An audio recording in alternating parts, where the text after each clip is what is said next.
The Western calendar traditionally dates from the birth of Christ. 2,000 years later, we might be forgiven for thinking it dates from the birth of Dan Brown's The Davinci Code. That's BC, before the code, and AD, after Dan. It's a measure of how this innocent-looking thriller has shaken up the establishment. More people are reading the Davinci Code than the scriptures at the moment and the Gospels. And therefore many people are being introduced to the church and to Christianity through the Davinci Codes. And the word according to Dan Brown is that Christ was not only a mere mortal, but husband to Mary Magdalene and a father. It is quite simply more plausible that a man should lay claim to a throne, be married and have children, than that he should be born of a virgin, walk on water and rise from the dead. Although marketed as a novel, the Da Vinci Code's carefully created air of authenticity has made us question why we take the authorized version of history on trust.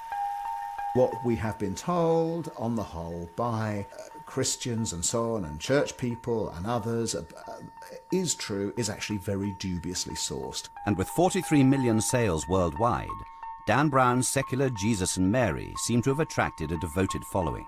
Things like the Da Vinci Code will not just attract readers, that's okay. What is rather disconcerting is attract believers. But are we just being sickly manipulated? It's not as if this is the spirit of God moving on the waters. This is capitalism. Or has Dan Brown cracked the most difficult code of all? How to find meaning in the materialistic 21st century. It makes it possible for people to believe again, even if it's only to believe in conspiracy.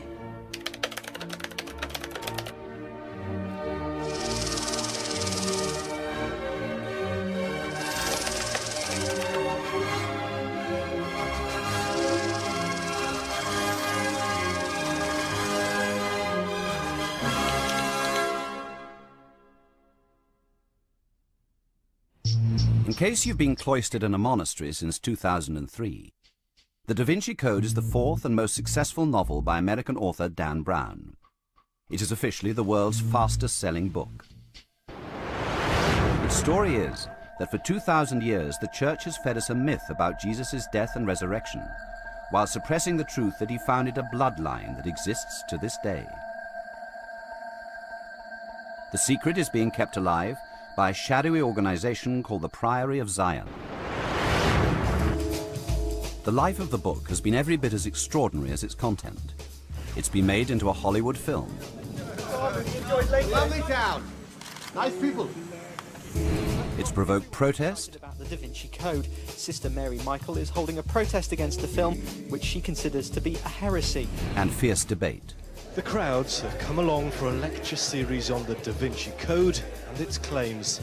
The popular interest is enormous, and there are some serious questions about history and about religion. It's been dissected in court following claims of plagiarism. The historians who wrote The Holy Blood and The Holy Grail say the whole architecture of their book has been stolen by Dan Brown. Random House will argue that ideas have been recycled for centuries. And it's leading Britain's tourist recovery following the London bombings. Okay, this is Temple Church.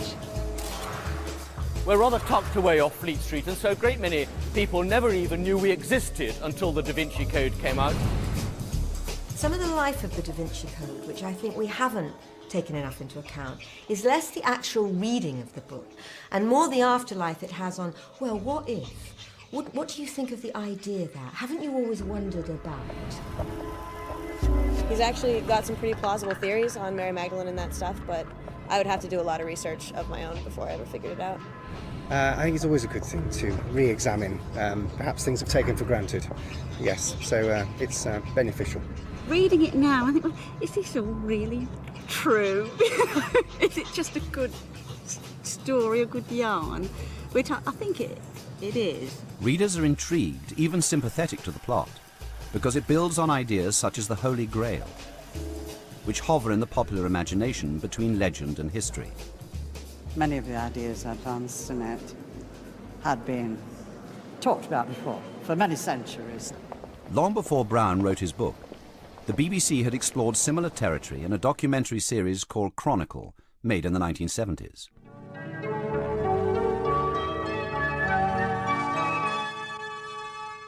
programmes investigated the sudden secret wealth of a French priest in the town of Rennes-le-Château and his connections to the Priory of Zion. The priest who began in poverty and yet spent millions, who made a discovery in his church of the parchments which hid secret messages, one speaking of a treasure belonging to Dagobert and to Zion. The thing about the Chronicle series was that they weren't some kind of new age, hippy-dippy documentary. They were a proper, sourced, historical documentary series. The impact on the viewing public was enormous. They were, at the time, regarded as the most successful documentaries the BBC had ever done. The presenter and programme consultant was Henry Lincoln. He looked very credible as a presenter. He has a sort of rather magisterial way of presenting himself, telling you these amazing things that he'd discovered with these incredible documents. Among the information it contains is a list of the names of the Priory of Zion's Grand Masters after their separation from the Templars and up to the present day. Victor Hugo, Jean Cocteau, Leonardo da Vinci, Isaac Newton. Some of these names are so illustrious that the list seemed just the sort of grandiose pedigree that would be created for itself by a lunatic fringe body of eccentrics playing at secret societies. You were inclined to say this has got the BBC's imprimatur upon it. It therefore must be pretty true. However, Henry Lincoln was more familiar with the world of fiction than fact. You know, he wasn't a qualified historian. He hadn't taught. He hadn't actually done any major historical works. In fact, he was probably, in fact, at that stage, best known as a scriptwriter for Doctor Who. And the story of the Priory of Zion read rather like a script. The Priory of Zion. Does it still exist? Is it really still alive? Still a force to be reckoned with? Novelist Richard Lee collaborated with Lincoln on the Third Chronicle programme. Henry was swamped with a record quantity of fan mail. The number of letters received dwarfed anything the Beeb had done previously. Requests for more information, requests for additional films, requests for a book. In 1982, Lincoln, Lee and a colleague, Michael Bagent, expanded their research in the Holy Blood and the Holy Grail. When the book appeared, it, within a day, shot to the top of the bestseller list. For the next 3 weeks, it sold on a scale comparable to that of the Davinci Code. In the book, they speculated that the Priory of Zion was formed to protect the Holy Grail and its secret, that Christ's bloodline descended through the Merovingian kings of France. The theologians, naturally, were up in arms. If we can take the message and turn now to the bishop, what does that, the message of the book, what is that going to mean to Christianity? If people accepted it as true, would there be any point in continuing with Christianity? They're not going to accept it as true, and I really think that's a hypothetical question which is useless. Let's consider whether it is true or not, because no one's going to accept a thesis which is so academically absurd. And the professional historians were up in arms because we had trespassed on their territory. And we had committed the cardinal sin of making connections between diverse spheres. Regular triangles. What possible connection could there be between geometry and the priest who found treasure in a sleepy Pyrenean village? What Holy Blood, Holy Grail did was to dismiss reputable evidence which didn't go with its theories, accept disreputable evidence, and fill in the gaps where there was no evidence at all. Then I remembered that Rennes-le-Château is only one of 3 castles vital to this story. One of the things that the authors of the Holy Blood, Holy Grail claimed was that there was a kind of old, dry and inadequate scholarly way of doing history, which was essentially analytical, and that this wouldn't suit their purposes. There's a passage in the book where they say this, and then what they had to come up with was a new, essentially kind of synthetic way of looking at history, which effectively meant it allowed them to join up any 2 utterly disparate points if they could find any point of connection between them at all, and if they could find any point of connection between them at all, to say that they were connected. Coincidence? The accuracy is astonishing. One must bear in mind that in certain areas, Any research inevitably is going to be historical conjecture. Most biblical scholarship involves conjecture. In 1996, the BBC made another investigation into the Priory of Zion in a Time Watch documentary. This time, it concluded it was a modern hoax by a Frenchman, Pierre Plantard, who was claiming descent from the Merovingian kings. Under French law, every new club or association must register itself with the authorities. And that's why there's a dossier here showing that a Priory of Zion filed the proper forms in 1956. You know, I'm older than the Priory of Zion. According to a founding member, this eccentric association took its name not from Jerusalem, but from a nearby mountain. The dossier also notes that the Priory's self-styled Grand Master, Pierre Plantard, who is central to this story, has done time in jail. One of the things I think that which is interesting about this is the way in which the authors of the Holy Blood and Holy Grail have never, as far as I know, turned round to the rest of the world and said it was a load of rubbish. Terribly sorry and all that. We're not going to give the money back, because we've spent it all, and, you know, we did do quite a lot of work and we were hoaxed too. But actually, it's all complete and utter tosh. The authors, however, still maintain there was a Priory of Zion in medieval times. We do not know whether the 1956 priory was a latter-day concoction, whether it was a continuation of the medieval priory, whether Plantard and the other members of the 1956 order simply hijacked the name of the medieval organization and appended their own operation to it. But they never claimed the book was pure history. We never said this is what we believe. We never said this is what happened. We didn't even say this is probably what happened. All we attempted to do was ask, are the various points of this hypothesis plausible? Is it plausible that Jesus might have had a claim to the throne?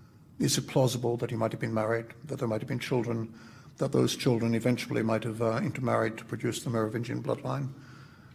And we concluded, yes, it was plausible. And that was all we concluded. So the irony of the recent plagiarism court case is that there's little historical basis for either book. I think it's bizarre, this court case of Bagent and Lee versus Dan Brown, because it just shows that the whole thing is made up. You know, the one side says, no, we made it up, and the other side says, no, I made it up. So if anybody was in any doubt that this was complete fiction, they just need to look at the proceedings of the court case. Lee and Bagent say all they wanted was a fuller acknowledgement of their work, not just the passing reference the Davinci Code gives them. Here's perhaps the best-known tome, Teabing said, pulling a tattered hardcover from the stack and handing it to her.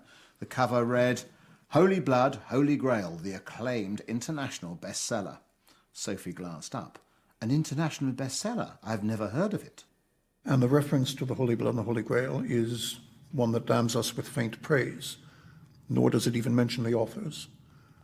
For all the uninitiated reader knows, the book could be fictitious. However, Dan Brown does hint at the author's existence through his mischievously named character, Lee Teabing.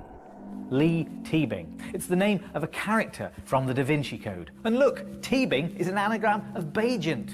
And look what Dan Brown has done here. He's taken all the letters from Richard Lee's surname and replaced them with identical replicas. And what sort of character is Lee Teabing? Well, he's an English expert on books about the Holy Grail. I don't think the patronizing, slightly comic, slightly sinister figure of Lee Teabing constitutes an acknowledgement. Despite being able to take advantage of fictional devices, Brown's book offers itself as factually based. When you read Holy Blood and Holy Grail, which purports to be a work of fact, it actually feels as though you're reading a work of fiction. It seems to be full of wild and fantastic leaps of the imagination from one supposed fact to another.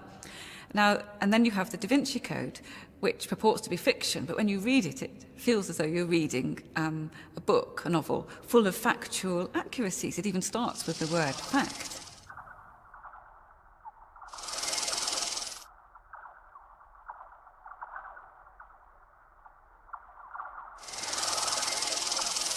The fascinating way the book itself seems to be constructed is that the beginning of it sort of tells you these are the facts. Now, that's the first step into the fiction of the book. It's quite a clever, engaging device. So for any novelist to state that categorically, this is fact, means he expects the reader to accept it as such, and most readers will.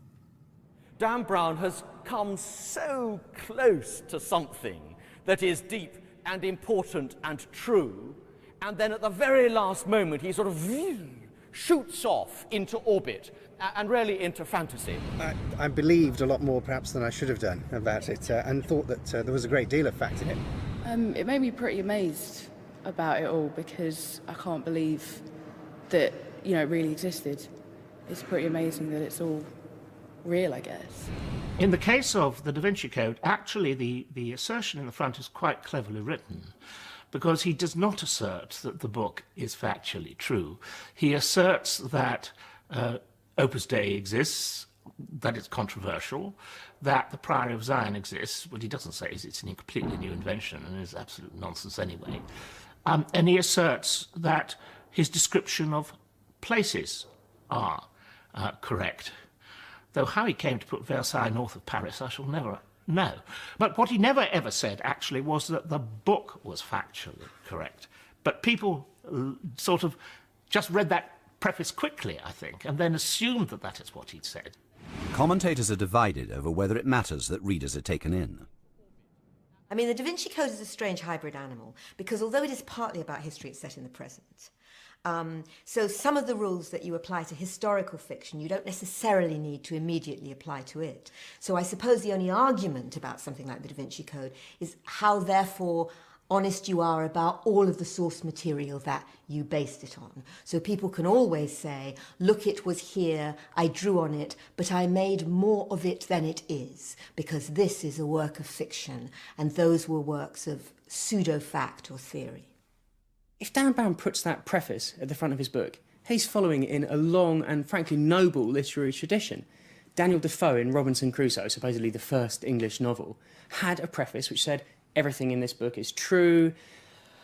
It was a device to make his readers interested. Now, in fact, Defoe did base it on a true story, but he made much more of Robinson Crusoe up, much the same as Dan Brown. If you believed it, if you took any action based on the notion that you believed it, if it affected any of your other kind of relationships to the truth, then you have been sold a pup. So why did Dan Brown write that preface? If Dan Brown hadn't put that preface in the beginning of the Da Vinci Code, the Da Vinci Code would not have been the success it was. But of course, Brown is also an accomplished handler of the thriller format.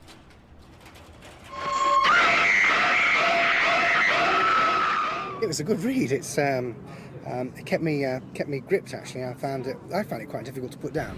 I'm getting to a point where they bash one of the significant people over the head, and I want to see what happens next. I had a lot of admiration for the skill in holding an audience. I had a lot of admiration for the fact that at the end of each chapter, you have to read on to the next page. It's kind of clunky, the way it's put together. So you can almost see the mechanism of how it's happening. You can see that he ends every chapter with a question that has to be resolved in the next chapter. Now, as a thriller writer, I knew there was a danger in that, which is if you do it one too many times, people start to get bored. They start to kind of see that it's a device. But the clever thing about the Da Vinci Code, of course, is that exactly when you're starting to see the device, you're actually having fed into you a quite interesting bit of almost secret pseudo-history. So you're slightly more intellectually interested, as well as being kind of manipulated. And Brown's narrative draws on many sources. It is a plot trawling of every esoteric potboiler for the last 30 years. It has got ingredients, components that will appeal to most people on a subliminal or semi-conscious or subconscious level. Lost kings, buried treasures, secret societies, conspiracies. All of this is potent, heady stuff. You put them all together 4 or 5 of the most potent myths in European history into one interwoven saga, and you've got a winner on your hands. It's a very clever but actually rather old-fashioned thriller. Hitchcock used to define the thriller as being something that needed a MacGuffin. It didn't really matter what it was, but there was a reason for the plot to start rolling, which then threw conflict and obstacles in the way. And you could argue that the search for the Holy Grail is about the biggest MacGuffin you could possibly have if you were writing a thriller.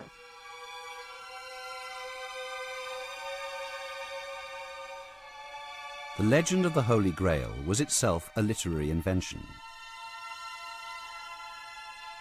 It was invented in the late 12th century by Chrétien de Troyes, although it wasn't at all clear what it was.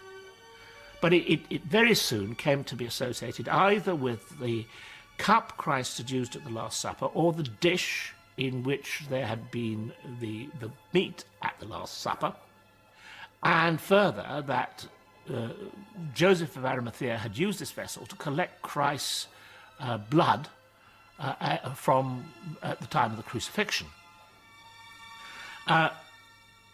That very, very quickly came to be believed, and all sorts, rather like now, all sorts of bodies started exploiting this. The most famous, from our point of view, was the Abbey of Glastonbury, which was busy building its reputation on the Arthurian myth.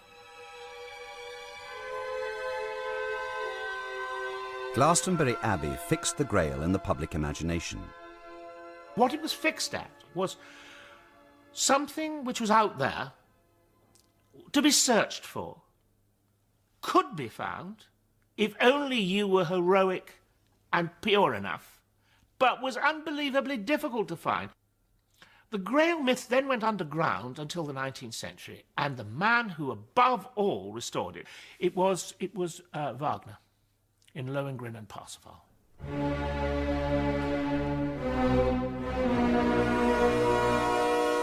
In modern times, the Grail has become something less tangible, as Dan Brown recognises. And for most, I suspect, the Holy Grail is simply a grand idea, a glorious, unattainable treasure that somehow, even in today's world of chaos, inspires us. The book's main characters hunt the Grail, but they are also seeking personal answers. In New Ageism, it is very often that the Grail ceases to be actually a physical cup and becomes something else. And this is where this spills over into Dan Brown. One's search for the Holy Grail is a search for self-realization, self-understanding. In the Davinci Code, the secret of the Grail is preserved in cryptic form in some of the world's most famous Old Master paintings. Pictures are a great choice because without labels, without clear labels, you can make anything of them. You can bring any potential interpretation and encourage your viewers to see them in a wide range of different ways. The idea of great secrets hidden in paintings had been championed by Henry Lincoln in the Chronicle series. He saw possible clues in a painting by Nicolas Poussin, which featured a grave close to Rennes-le-Château. Lincoln wondered if Poussin was the artist and if the shepherdess was an allusion to Poussin's best-known painting, The Shepherds of Arcadia. The obvious relevance of the painting led me to undertake a detailed examination of it, and I found what seemed to me to be a curious and rigid geometry. I sought the guidance of Professor Christopher Cornford of the Royal College of Art, who has made a special study of the geometry of paintings. As I worked on the painting, it did seem to me to become evident that there was present in the geometry of it, somewhere in this area, the presence of what could be a regular pentagon and the angles of the pentagon. The next step was to join the opposite points of the pentagon. This makes a 5-pointed star. What could this imply? In fact, what is the significance of the pentacle? An ancient symbol of the occult, the pentacle seemed to indicate something of magical significance. But the Da Vinci Code, as its title suggests, targeted a higher profile artist. If if you say, name an artist to a total stranger, he's more likely to say Leonardo da Vinci than anything. Besides, the Da Vinci Code sounds rather better than the Rembrandt Code or the Raphael Code, doesn't it? Da Vinci. Da Vinci, well, A, it scans rather well, and B, that name brings that kind of resonance. So we feel clever because we're not simply buying an airport thriller, we're buying into a whole package of cultural references. Leonardo is a figure who orchestrated his mystique even during his own lifetime. We have these coded notebooks in mirror writing, we have his drawings. So he remains a fascinating figure whom each generation tries to put back together for themselves. Oh, Leonardo is surrounded by myths that encourage people to write silly things. Leonardo is always said to be the inventor of the tank, the inventor of the aeroplane, a man who understood about aerial perspective. Well, yes, he did, but he wasn't the first to do so by any means. And Leonardo, in his own lifetime, was very keen to promote himself as a genius who was far superior to his fellow Florentines.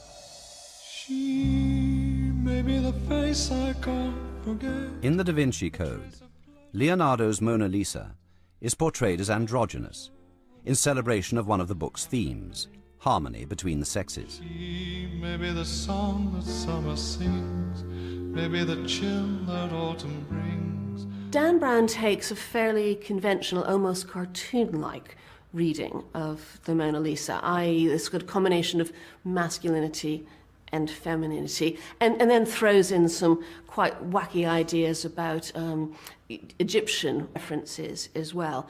This is only one of many ways in which that poor picture has been abused over the centuries.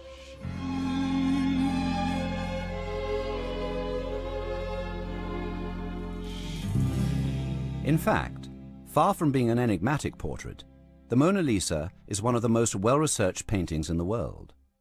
We know who the sitter is, Lisa del Gioconda. We know she's a doctor's wife. We know that the picture was in Leonardo's possession until he died. And we know that it came back into Milan amongst the possessions of one of his favoured apprentices there. So we can, bizarrely, it's one of the pictures that doesn't contain much mystery, much clues to secret hidden meanings. But we won't let it go. Brown liked the idea of ciphers so much that he gave his two main characters complementary code-breaking skills. Robert Langdon is an American symbols expert, and Sophie Neveu is a French cryptographer who supposedly trained at Royal Holloway College in England.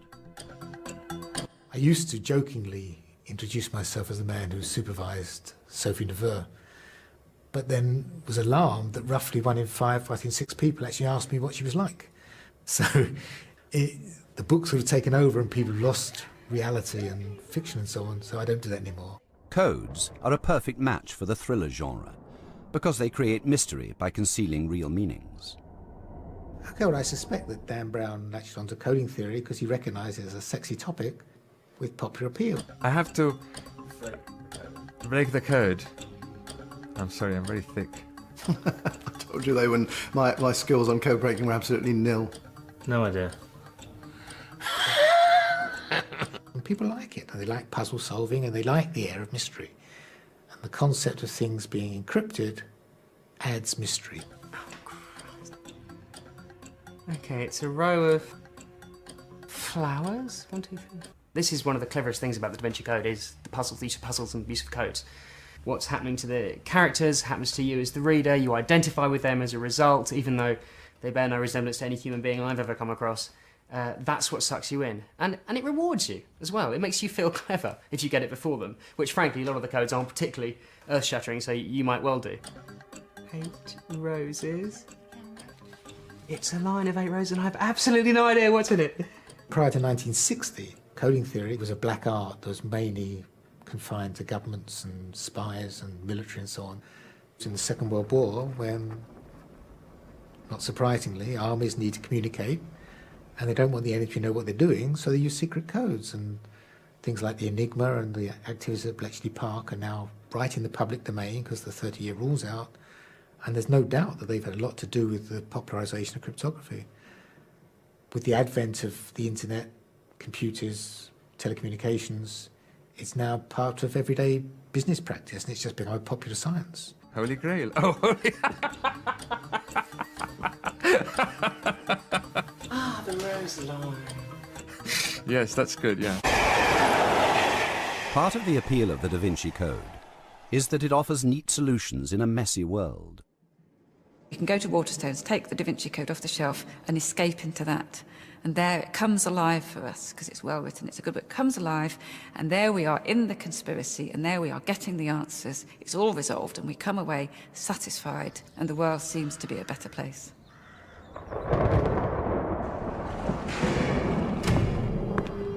The book also picks up on the contemporary rise of conspiracy theory, as we've become more suspicious of authority figures and institutions.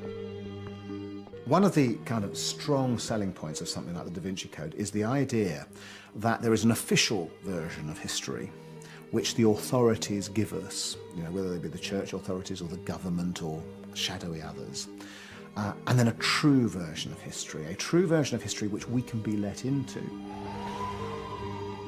Events like the death of Diana and the 9/11 attacks have increased our feelings of suspicion. That situation became increasingly acute after the millennium, and even more after the events of 11 September, when everything seemed increasingly uncertain, when people desperately wanted answers to account for what seemed to be a general collapse of everything that had previously been taken for granted as stable and secure. I think the spread of different kinds of media and the lack of trust in different kinds of media, you know, whether you talk about political spin or newspaper bias or internet blogging or whatever the other reason is, people are starting to read in a different way. They're starting to think, what are the sources of this? And I think that the paranoia that lies behind that, the fear that in fact you might not be being told the truth, is something that underpins the fascination of the Da Vinci Code. We are readier to believe the strange, the unnatural, the ghost story, than we are rational explanations or simply ordinary alternatives. Our susceptibility prompted the Archbishop of Canterbury to make conspiracy the subject of his Easter message. We are instantly fascinated by the suggestion of conspiracies and cover-ups. This has become so much the stuff of our imagination these days that it's only natural, it seems, to expect it when we turn to ancient texts, especially biblical texts. They will believe that there is this big force out there, whether it's the Catholic Church or Opus Dei or the Pope himself, you know, deliberately keeping everybody in ignorance, you know, so that none of us will ever know that Jesus' bloodline is out there and these children are out there. And, you know, if they're out there, why aren't they out there doing miracles? Why aren't they out there saving the world? As a major institution, the Church is fertile territory for conspiracy theories, and the Catholic Church especially so. I think it taps into, especially in the Anglo-Saxon world, the very ancient anti-Catholic prejudice that really exists very strongly in parts of the Protestant imagination. You won't see much negative in the book about the Protestant Church. The previously little-known Catholic organization Opus Dei found itself demonized in the Da Vinci Code as the powerful force trying to wipe out the Priory of Zion. Brown presents the following description in his preface. And it says, fact, the Vatican prelates known as Opus Dei is a deeply devout Catholic sect that has been the topic of recent controversy due to reports of brainwashing, coercion, and a dangerous practice known as corporal mortification. Opus Dei refutes that description. The main character of Opus Dei in the Da Vinci Code is a brainwashed killer monk. No, it's not very nice to be depicted as a brainwashed killer monk. But actually, we don't have any monks. We love monks in Opus Dei because we are Catholics. And there are many types of monks in the Catholic Church, but Opus Dei isn't one of the organizations containing monks. I mean, I know Opus Dei. I'm not myself a member of Opus Dei, but I know Opus Dei. They are decent, well-meaning, rather rigid, rather too rigid for my taste, Catholics. The Opus Dei movement began in Spain. Madrid, 1928. In that year, a young priest in a working-class district founded an organization intended to help ordinary Catholics dedicate their daily lives to God. The name of the priest was José María Escriva de Balaguer, and the organization was Opus Dei, God's work. During the turbulence of the Spanish Civil War, Opus Dei offered stability and structure. In Spain under Franco, Opus Dei became rather like Freemasonry without the secrecy. It was an energetic, diligent, fundamentally apolitical philosophy. Socialists as well as Franco supporters were Opus Dei members, and it appealed especially to the professional classes. Opus Dei expanded rapidly. In the 1960s, 7 members of the Spanish government were Opus Dei men. If you wanted to get on in business, you joined the Opus Dei. And for that reason, the Opus Dei got a name in Spain, which I don't think it deserves elsewhere. When Opus Dei reached Britain, it now has 500 members, it made headlines for encouraging its members to practice corporal mortification.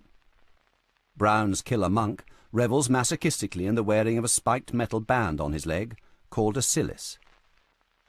I think the thing to think about corporal mortification is, like everything else in the Davinci Code, is grossly distorted and is not put in context. I mean, the context is that to be a Christian, Christ said you have to pray, fast, and do good works. These are the 3 things that Christians do. And within fasting and self-denial, there's a long tradition. So corporal mortification has to be understood in the context of all sacrifices, where most of life sacrifices are small. Sometimes they're bodily things, like wearing a cilis at the top of your leg, which causes discomfort, but doesn't draw any blood or harm you in any way. And you offer that discomfort to God in the same way as you offer the fasting, not eating, or sleeping rough, or walking barefoot. And this is very far removed from the type of masochistic, gruesome representation that you find in the Da Vinci Code. Brown's biggest conspiracy theory of all is that Jesus intended women to have a powerful place in his ministry. According to these unaltered Gospels, it was not Peter to whom Christ gave directions with which to establish the Christian church. It was Mary Magdalene. Sophie looked at him. You're saying the Christian church was to be carried on by a woman? That was the plan. Jesus was the original feminist. One theme of the book, which particularly appeals to female readers, is the idea of a woman at the centre of Christianity. Perhaps this is no surprise, given that the court case revealed that Dan Brown's wife, Blythe, did much of his research. He really extols the feminine in early Christianity, and also really appears to blame the Catholic Church for kind of writing female sexuality out of its doctrine. Now, admittedly, whatever the rights and wrongs of the Da Vinci Code in doing this, the Catholic Church has made it very difficult for women throughout the ages by elevating as its most prominent woman the Virgin Mary, a virgin who has a child. How much more impossible can life get? There's an argument as to whether or not there should be women priests. So the idea that actually Mary Magdalene was Christ's lover and sires a generation which then continues to this day is a perfect way of kind of feminizing Christianity at exactly the moment when a great many women and some men are saying that that's exactly what needs to be done to it. So even if it's not true, the speculation fits into endless discussions that we're already having. It's very much trying to celebrate and bring back the feminine divine, which is really important to me because I'm actually Wiccan. So I actually believe in that, and that was really important because it's mentioned a lot in the book of the goddess and everything. So that was really good to read. Brown attempted to prove the importance of Mary Magdalene by claiming that Leonardo painted her into the Last Supper on Christ's right hand. Sophie could not take her eyes from the woman beside Christ. The Last Supper is supposed to be 13 men.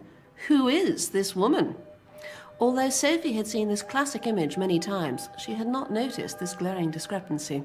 Everyone misses it, Teeping said. Our preconceived notions of the scene are so powerful that our minds blank out the incongruity and overrides our eyes. It's known as scotoma, Langdon added. The brain does it sometimes with powerful symbols. Brown's claims have even made art historians do a double take. I have been back to look at the Last Supper with a fiercely analytical eye. This is what he thinks. Can I see it? Not this is what he thinks. I don't want to see it. But can I see it? Can I see in that picture what he sees? And spending a day, a whole day, virtually on my own, in contemplation of that picture, I see absolutely no foundation to any of his ideas about it. To try to argue that one figure is female, other figures are male, it doesn't work, because if you actually look at the faces, they're quite similar, and the so-called Mary Magdalene and the features of Christ are indeed almost identical there. Long hair, long flowing hair in this period does not indicate femaleness there. There's a real confusion over what the 16th century, the late 15th, early 16th century, understood to be female dress, what they understood to be male dress there, and this book just hasn't got it there. Even if there was a secret message in the Last Supper, it would have been fortunate to have survived. Fresco paintings were an extremely fragile medium, where speed was of the essence. Leonardo, halfway through the painting, would go and spend a whole day just looking at it, gazing at his own work, and then put one tiny touch of paint on and go away.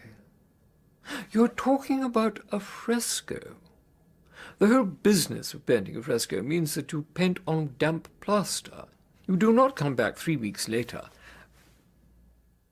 contemplate, and put a dry touch of paint on dry plaster and go away. It falls off. The fresco disintegrated rapidly and was greatly altered by heavy-handed repairs over the centuries. A recent restoration reveals how little of Leonardo's original work remains. What we have of the Last Supper today is a ghost of its former self there. We're seeing very much the underpaint of what was a very complex and highly built-up picture.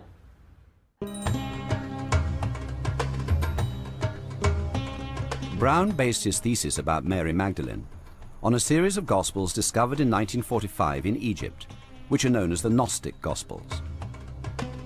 They were written several hundred years after the New Testament and create a very different image of Mary Magdalene. They paint a picture of Mary as a significant woman in the early church, in conflict with Peter and the disciples, one whom Jesus loved and therefore spent time with and gave knowledge to. But there are some teasing omissions to the texts which were damaged by ants. And he kissed her, that we have at the beginning of this line, on her, and then there's a lacuna.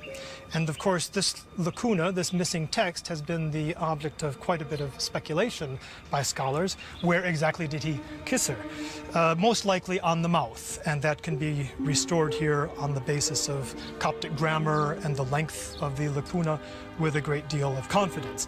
Now in the Gnostic Gospel of Philip, there's a very interesting passage where Jesus and Mary Magdalene have a very passionate snog, basically.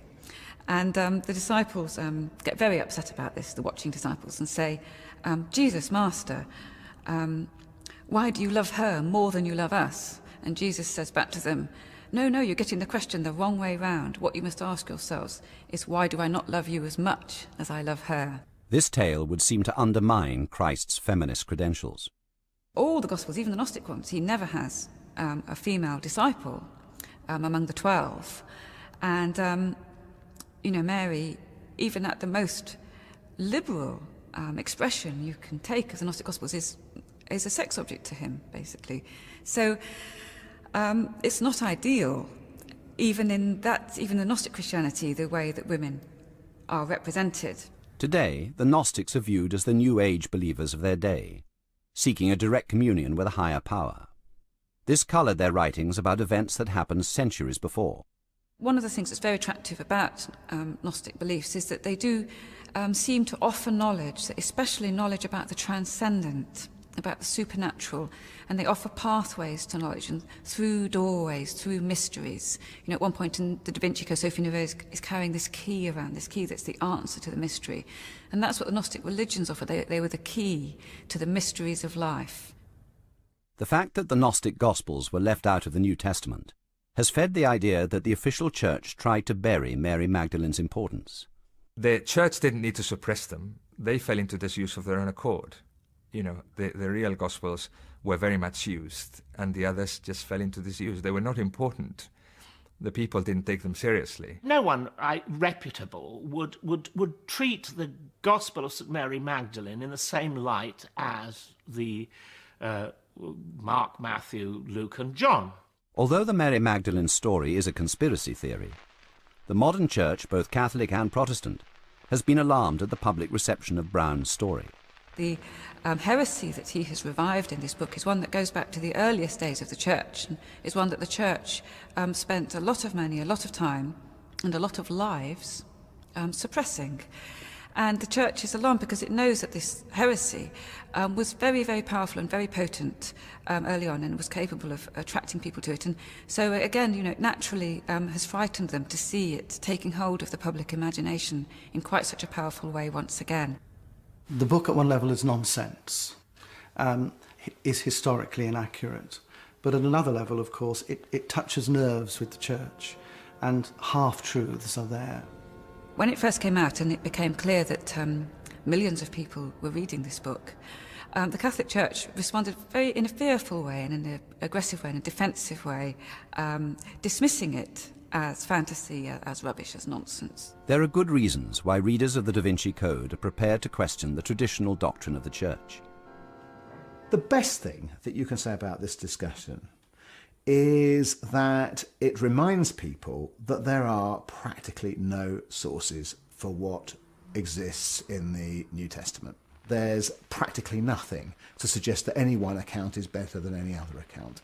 And that has allowed people to come in and say, my version of this that I now give you is actually as good and as well sourced as the one which everybody is led to accept. I think you could probably argue that the history of the church, as it moves from early reality into institutionalised power, was always one where there was a lot of slippage between what the doctrine became and what the reality became.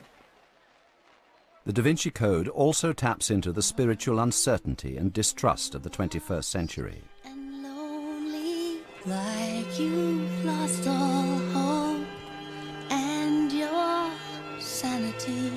My own theory, for what it's worth, is that over the last 2 centuries, in Western culture at any rate, religion and secularism have fought each other to a standstill. And people believe in science as little as they believe in religion. And we are left with neither side having won in a kind of vacuum. We have a duty. We really have a duty. People like myself who do genuinely and heartfeltly believe what the Gospels and the Church tell us, we have a charge to recognise that the story we are telling is, to our generation, frankly, balmy. Let's be honest. And then we might at least have a real dialogue with those who wonder, why do we tell this story?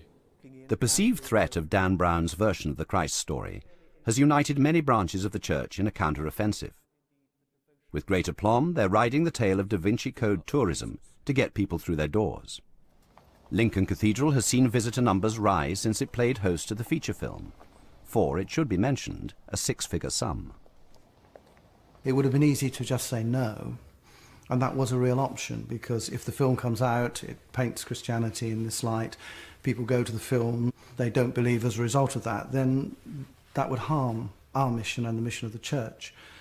So it was a difficult decision, and many others thought that we should not have proceeded, but we did on the basis that we felt that this was something we had to engage with.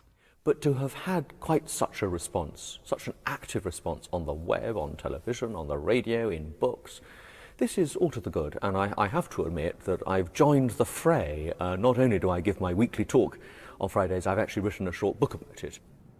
Even Opus Dei is taking a positive attitude to the negative publicity. With the Davinci Code, we've had a huge amount of interest. You know, for example, our website had 100,000 hits in 2003 and 1 million in 2005. So there's a tenfold increase. So for all its fears, it appears as if the Da Vinci Code might benefit the Church in the long run. Even though it's a work of fiction, in 40 or 50 years' time, people will still be talking about it. It's a seminal book. They will look back and see this as a life-changing era for the world and for the Church, really. I don't think that's putting it too strongly. Visitor numbers have also increased to the galleries of London and Paris. Does it matter that a thriller is responsible for this renaissance in art appreciation? If you go to the Louvre to see the Mona Lisa, are all those people who are standing in front of you looking at this picture produced in Florence in the early 16th century? Are they trying to kind of really understand the picture, or are they saying, oh, ticked off that clue, let me rush off up to Milan now and tick off that clue? The only thing that makes Dan Brown's book important in the field of Leonardo's studies is the rip-roaring success that it has been. Nobody who's ever written a serious book on Leonardo has had anything like the success. And Dan Brown's hypotheses have disrupted the general understanding of the picture. Therefore, it does matter. For the last 3 years, Da Vinci Code mania has dominated our culture in extraordinary ways. And the fact that a mere novel can wreak such havoc with our sense of reality perhaps reveals a great deal about our state of mind at the turn of the millennium. What the Da Vinci Code is doing is, I hate to use the word exploit because I'm not sure that is the correct word for what the author considered he was doing, but the effect is it exploits illusions. It presents these illusions which so many people believe in and creates a story out of them. And I don't blame him. I don't blame the author for doing this. He's made an awful lot of money out of it, of course, but, well, that is his right. But nevertheless, what he is doing is exploiting those illusions. That is all he is doing. And I just feel very, very sorry for the people who believe what they read in the Da Vinci Code. It will be very difficult for, I imagine, millions of readers now who have no other access to the realities of the story of Leonardo to believe anything other than the Da Vinci Code. It is such a distortion. That is why I deplore it. And novelists write. In fact, what I think I'm deploring is the success of the novel, rather than the novel itself. And for that, of course, one can't blame Dan Brown. So can we blame his publishers, Random House? It's very interesting that when people say the book has sold this many million hardbacks in America, well, one of the reasons it's done that is because you can't buy it in paperback in America. So some of this is marketing, very creative, successful, powerful marketing. But it's not as if this is the spirit of God moving on the waters. This is capitalism. In fact, the American paperback has just come out, coinciding with Random House's successful defense against plagiarism claims. I'd like to thank Dan Brown for his patience and for his tremendous support through this trial. Renewed interest in the Grail story has put the Da Vinci Code back on the bestseller lists, shifting 20,000 copies a week. While the Holy Blood and the Holy Grail, which is also from the Random House stable, has seen a 100% increase in sales some 24 years after publication. It prompted the judge to refer to speculation that the whole trial was a giant publicity stunt. Conspiracy theory, anyone? For all of us, and most people we knew, it was a running joke. In fact, early on, it was suggested by somebody on their side, jokingly, take out an injunction and both books will profit. But realistically, no, there was no such conspiracy. It's perfect. It's got fantastic timing at the moment. The court case has absolutely brought it into perfect prominence, which is seamlessly moving into the paperback.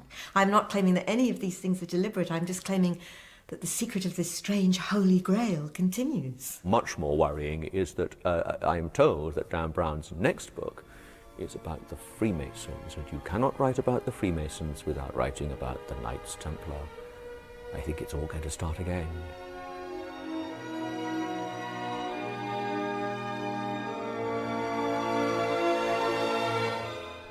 Next tonight, Adam Rutherford probes the building blocks of life and takes a step closer to ultimate power in Cell.